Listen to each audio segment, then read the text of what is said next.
Hey guys, welcome back. Right now, we are covering the bunker of first crop hay that you guys saw in the last video. I want to give a big shout out to Caleb, my brother, who's in the green shirt, Travis, who is in the white shirt, and Estevan, who is in the gray shirt. They were a big help with covering this. It was a hot day, so their help was very appreciated. Hope you guys enjoy the video.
Alright, we got the weed sprayer all loaded up, all the chemicals in it, and Caleb's just about ready to get going spraying, but he's going to tell you everything that he put in it. We put in about 650 gallons of water, and we're mixing that with about 5 gallons of Roundup because we're spraying a bit later in the season and the corn's already up, and so are some of the weeds. So we're mixing Roundup with the Prime, which is a drift control agent, which pretty much keeps the Roundup sticking to the weeds and doesn't just kind of blow off into like the soil or something. And then lastly, we're putting in about 19 gallons or so of Resicor, which is just pretty much gonna prevent any weeds from growing up after the other ones die out. So for the rest of the season, they should be good. The ground should be good and the corn shouldn't be competing with any weeds for any of the water or nutrients in the soil. And how long do you think it'll take you to go through that whole tank? Maybe about 2 hours or so, depending on the fields. I'm going to a couple smaller ones, so it's going to be a lot of turning, and probably have to fold up the booms to kind of move from field to field, so it's going to take a little longer for this load, but should be good. Alright, well you go start spraying, and I'll get stuff done around here and I'll come join you.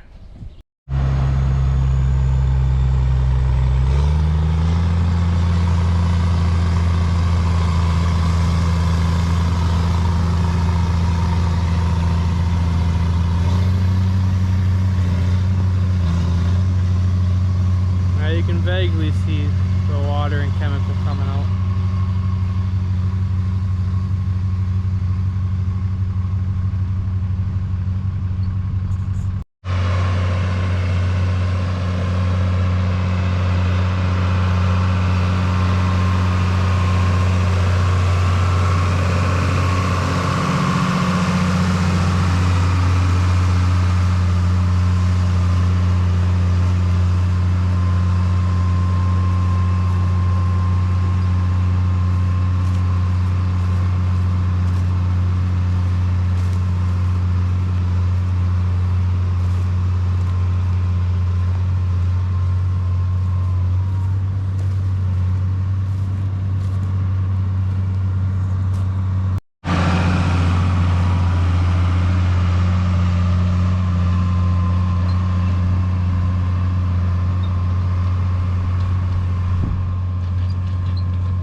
I'm gonna go over and check some hay that we gotta bale up.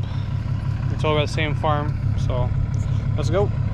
Alright, this is the hay that we're gonna be baling. It was really grassy, so it works great for making round bales for the heifers to eat. And Dad cuts it wider so that way it can spread out wide, dry out a little quicker. It's actually pretty dry, so I'll be coming over with the rake and putting 2 rows into one, making them fluffier. That way the baler can pick it up with ease. But yeah, I would say this afternoon that it can be raked, and then I would think tomorrow morning I should be able to start baling. Hey guys, I'm here raking now. We're only doing 1 row at a time, just flipping it over so it dries out more. Like I said earlier, Dad cut these into wider rows, that way they dry out better, and then we flip them over once more. Sometimes we put 2 into 1, but these are pretty big windrows, so we're just doing 1 at a time. It's best for baling hay, it's best to make sure it's very dry, because if it's got any moisture, it's got a better chance of molding, and you don't want that. You don't want to eat mold. I don't think cattle want to eat it either. But yeah, anyways, this is probably gonna take me a few hours, but let's get it done.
Hey guys, so I'm out here making some bales.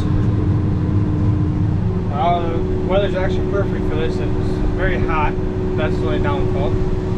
But the hay dried up very nicely. So anyways, for making bales, all I pretty much gotta do is just follow that chart. It'll go up to 68. It'll be 68 inches in diameter. It tells me if one side is lower than the other, it'll turn to a different color and it'll let me know. It's an automatic system, so when it gets to a certain, or 68 inches, it will start wrapping on its own, and then it will kick the bale out by itself. Most of the time it does that.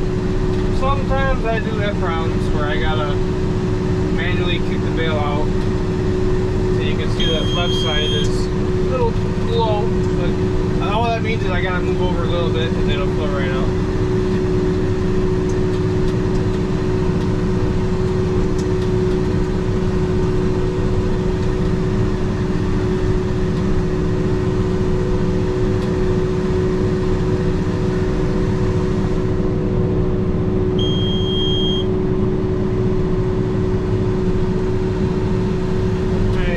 It's wrapping,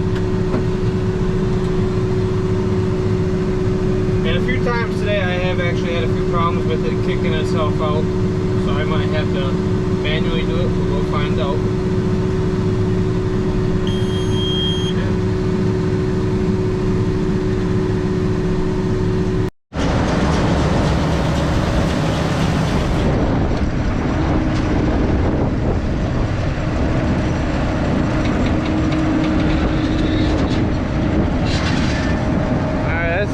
looking bale. Oh man. Yeah, those cattle are gonna enjoy that.